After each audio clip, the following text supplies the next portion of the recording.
ان صاحب کا یہ کہنا ہے کہ اس کے بعد میرے والد صاحب کیونکہ بہت زیادہ محنتی تھے، بہت زیادہ محنت کیا کرتے تھے، 100% انرجی اپنے کام پر دیا کرتے تھے، ایمانداری سے کام کیا کرتے تھے، جب یہ نیگیٹیوٹی ختم ہوئی نا تو دوبارہ سے کاروبار عروج کی جانب چلنے لگا، اور پھر اتنے سارے لوگ آہستہ آہستہ آ کر ملنا شروع ہو گئے میرے والد صاحب سے، جنہوں نے آ کر کاروبار میں انویسٹمنٹس کی، اور اس طرح سے کاروبار ہمارا بہت زیادہ ترقی کرنے لگا، اور پھر ایک وقت ایسا آیا کہ میرے والد صاحب کا شمار کروڑ پتی لوگوں میں ہونے لگا، اتنی ترقی ان کو ملی، اور اس طرح سے کچھ نیک جناتوں نے ایک انسان کی مدد بھی کی۔ اسی طرح سے خاتون ہیں، وہ یہ بتاتی ہیں کہ ہمارے گھر کے حالات بہت اچھے تھے، ہم سب ہنسی خوشی رہ رہے تھے، ہسبینڈ اینڈ وائف میں بھی انڈرسٹینڈنگ بیسٹ تھی، بچے بھی پڑھائی میں بہت اچھے تھے، کاروبار بھی ہمارا اچھا تھا، کام بھی ہمارا اچھا تھا۔ اب ہم نے سوچا کہ ہم کوئی بڑا گھر لے لیتے ہیں، تو ہم نے کیا کیا، ان کو اپنے گھر کو چینج کیا، ہم ایک نئے گھر میں شفٹ ہو گئے۔ ابتدائی طور پر تو 2-3 مہینے تک کوئی بھی پرابلم نہ ہوئی، 2-3 مہینے بعد پھر آہستہ آہستہ سب کی کیفیات بدلنا شروع ہوئی، بچوں میں چڑچڑاہٹ ہونے لگی، ہسبینڈ کا گھر میں دل نہیں لگتا تھا، اور جو خاتون تھی ان کی طبیعت میں بہت زیادہ بوجھ رہنے لگا، اسے بھی اگنور کیا گیا، وقت اور مزید آگے گزرا، تو بچے جو بہت زیادہ دل سے شوق سے اسٹڈی کیا کرتے تھے، ان کا اسٹڈی کرنے کا ایجوکیشن کی طرف سے ان کا دل ہٹنے لگا، ان کے ہسبینڈ کی طبیعت خراب رہنے لگی، پھر ان کی وائف کی طبیعت خراب رہنے لگی، پھر رنگ بدل بدل کر بیماریاں ہونے لگی،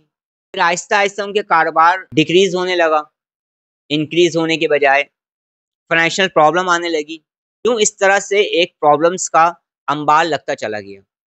اور ہر طرح کی پرابلمس ہونے لگی۔ تو جب تحقیق کی تو یہ پتہ چلا کہ یہ جو گھر ہے نا، اس گھر میں شیاطین جنات رہتے ہیں۔ پھر انہوں نے اس شیاطین جنات کا جو ہے نا علاج کروانا شروع کیا، مختلف جگہوں سے علاج کروایا، لیکن ان کا یہ کہنا تھا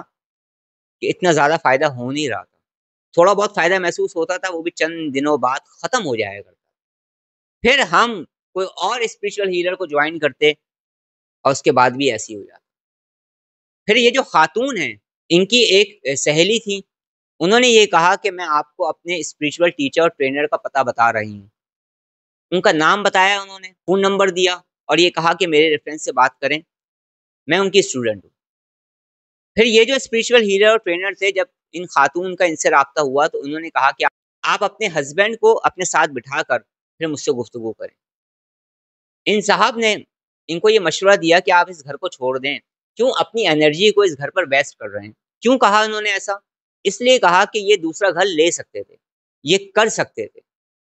تو ان صاحب نے یہ کہا کہ آپ اس گھر کو چینج کر دیں، اور چینج کرنے کے بعد کم از کم 60 ڈیز تک اپنا علاج کروائیں، تاکہ اس گھر کی نیگیٹیوٹی جو آپ پر، آپ کے بزنس پر، فیملی پر، ریلیشن شپس پر، بچوں پر، سب پر پڑ گئی، وہ ختم ہو جائے، تو آپ کو جلدی نجات مل جائے گی۔ اب آپ کا جو بھی فیصلہ ہو آپ لوگ آپس میں کر لیں کہ اس گھر میں رہنا ہے، اس گھر کا علاج کرنا ہے، یا اس گھر کو چھوڑ کر پھر اپنا علاج کروانا ہے، اور چند مہینوں میں ہی چھٹکارا پا لینا ہے۔ آپس میں مشورہ کرنے کے بعد انہوں نے اس بات کا مشورہ کیا کہ ہم اس گھر کو چھوڑ سکتے ہیں، اور اس کی جگہ پر ہم کوئی دوسرا گھر لے سکتے ہیں۔ پھر کیا ہوا، انہوں نے اس گھر کو چھوڑ دیا، جو کہ چھوڑنا بہت مشکل ہو رہا تھا، اور ایک وقت ایسا آیا کہ ان خاتون نے اور ان کے ہسبینڈ نے، ان کی پوری فیملی نے اس گھر کو چھوڑ دیا جس میں شیاطین جنات تھے۔ جب انہوں نے اپنے گھر کو چینج کیا ہے، اس کے بعد انہوں نے تھوڑا بہت اپنا ٹریٹمنٹ کروایا ہے، اور اس کے بعد آج الحمدللہ ان کا بزنس بھی رواں ہے، کام بھی بہت اچھا چل رہا ہے، طبیعتیں بھی سب کی صحیح ہو گئی ہیں، اور بچے بھی ان کے بہتر ہونا شروع ہو گئے، یوں 3-4 مہینے میں سب کچھ بہتر ہوتا چلا گیا۔ سمجھ رہے ہیں؟ تو یہ دوسرا بھی میں نے آپ کو سٹوری سنائی، اس کا مقصد کیا تھا؟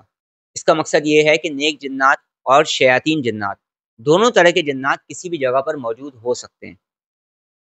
اور ایسے کیسز بھی میرے سامنے آئے ہیں کہ گھر میں تو کوئی مسئلہ تھا ہی نہیں، جب ان کے گھر کی میں نے اسکیننگ کی تو گھر میں کوئی ایسی چیز ہی نہیں تھی، مسئلہ کیا تھا؟ مسئلہ کچھ اور تھا۔ جب وہ مسئلہ ان کا سالو کیا نا، اس نیگیٹیوٹی کو ریموو کیا، تو ان کی پرابلم سالو ہونے لگی، جہاں محنت کرنی چاہیے تھی وہاں محنت کی نہیں جا رہی تھی۔ ایسا بھی ہوتا ہے کہ جنات کا بہت گہرا تعلق انسانوں سے ہے، گھر میں، گھر کی چھتوں پر بھی جنات ہوتے ہیں، سمجھ رہے ہیں؟ اور بعض مرتبہ ایسا ہوتا ہے کہ کچھ لوگ اس حد تک حسد کرنے لگتے ہیں کہ حسد میں آ کر وہ ایسے گندے عمل، ایسے شیطانی عمل کروا دیتے ہیں کہ وہ گھروں پر شیاطین حمزات کو اور شیاطین جنات کو مسلط کر دیتے ہیں، پھر وہ گھر کے جنات تنگ نہیں کر رہے ہوتے، یا گھر میں یا اس زمین پر پہلے سے صدیوں سے کچھ جنات اگر رہ رہے ہوں تو وہ تنگ نہیں کر رہے ہوتے، بلکہ مسلط کی ہوئی چیزیں تنگ کر رہی ہوتی۔ جنات کا جو ٹاپک ہے یہ بہت وسیع ٹاپک ہے،